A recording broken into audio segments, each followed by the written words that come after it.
In 2005, a Sosoliso airline flight crash-landed in Port Harcourt, killing over 100 passengers, including a woman that I knew very well, Pastor Bimbo Dukoya. The crash left only a few survivors. Kechi Okwuchi was one of them. She has since faced countless surgeries and many obstacles on her road to recovery. Yet her voice as a finalist on the show America's Got Talent has been an inspiration to millions. Kechi joins us via Skype. Welcome, Kechi. Hello. Thank you for having me. Or shall I say, a carbo, as they might say somewhere in Nigeria. Now, of course, I say that because on America's Got Talent, you hit it off real big with the singer Seal, and then he starts to talk to you in the Yoruba language, which you can't speak, but you understand, yes? Mm-hmm. Correct. So let me take you back to that moment in 2005. You were still very young. What do you remember of that day itself and the days that followed it? So this was December 10th, 2005. I was 16, and I remember that everything on that day had been normal. I was going home for the Christmas holidays with fellow classmates and schoolmates from my high school in Nigeria, and the flight was a normal flight for the most part. You know, it was only about 20 minutes to the landing. It kind of started to get real crazy, and I remember there was chaos after a woman in the back shouted, you know, and then everyone was kind of screaming and making noise, and I was not aisle seat, so I couldn't really see anything that was going on, but I felt like the panic that everyone else was feeling, and I was just really shocked at the situation, you know. And I remember that the last thing I heard was this metal scraping sound, and then I was waking up in the hospital 5 weeks later in South Africa. Wow. Now, for you, where does the faith in Jesus come into the story? Everywhere. I mean, this is even before my own faith, you know, became a factor. I was relying on the faith of those around me, my mom, my parents, my family, my friends, strangers that were praying for me, encouraging me. These were the people that were keeping me going, whether I knew it or not. Now, whether or not I believe the things they believe initially, that's a different story. My belief and my faith came into the picture 5-6 months into my treatment, and it just changed everything. So now, I mean, it's obvious that the pain, some of the pain you would have gone through physically and mentally.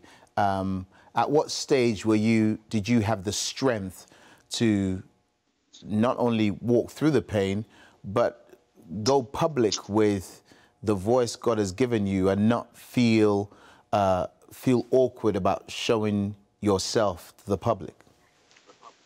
Honestly, I have to say that it was, in a miraculous way, it was never really anything significant, you know, in the way that I transitioned from, you know, being a Christian to, you know, going on this platform. You know, it just kind of happened very naturally, just in the way that God does things. Everything just kind of seamlessly happened. I never felt like there was a stage where I was shy and secluded, and then I had to transition from that to being confident and, you know, going out there and doing what I needed to do. It was really a blessing, I think, also because of the people around me, that I was able to maintain my personality and just be myself despite how my physical appearance had changed. And so the only thing that was holding me back was physical limitations of the scars.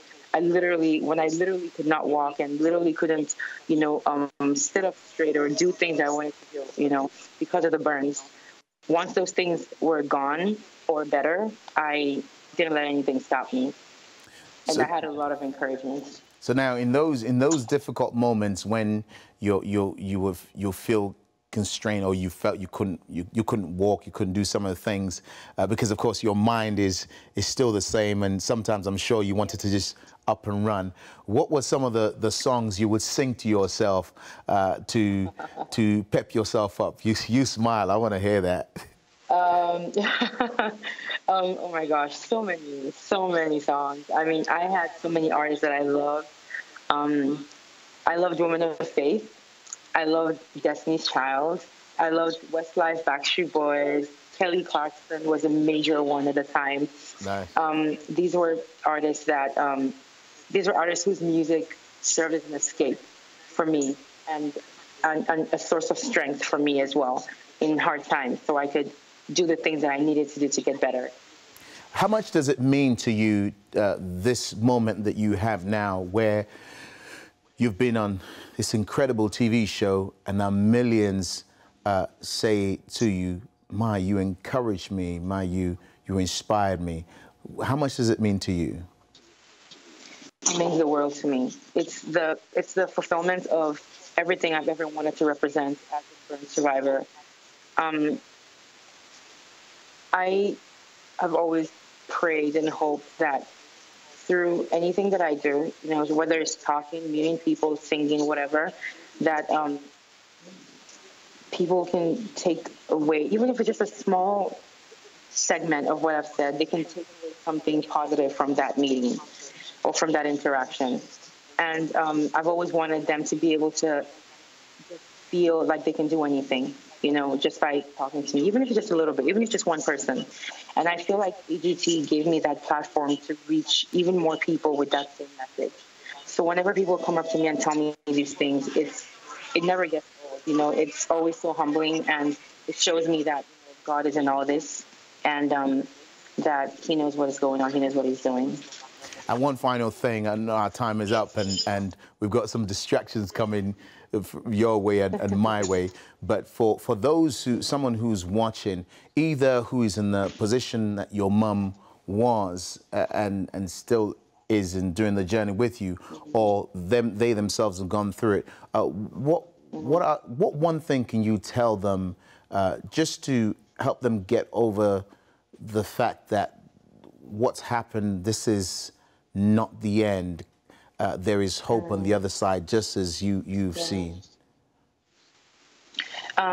If I'm speaking to people who have been like victims, I suppose, you know, survivors, people that have gone through things, difficult things in life like I have, I would like to tell them that if they have made it this far, then they can go further. Because there have been times in our lives in the past when we encountered things, obstacles that felt too big, too high, and we thought we would never be able to overcome them. But the fact that we are here now and today means that we did overcome those things, even though at the time they felt really big. So this means that we do have the strength within us to overcome even more things in the future. So in a nutshell, it's simple. You know, if you got this far, you can go further. Kechi, I'm gonna tweet that, but I'll credit you for it. Thank you so much for joining us on Turning Point. Thank you for having me.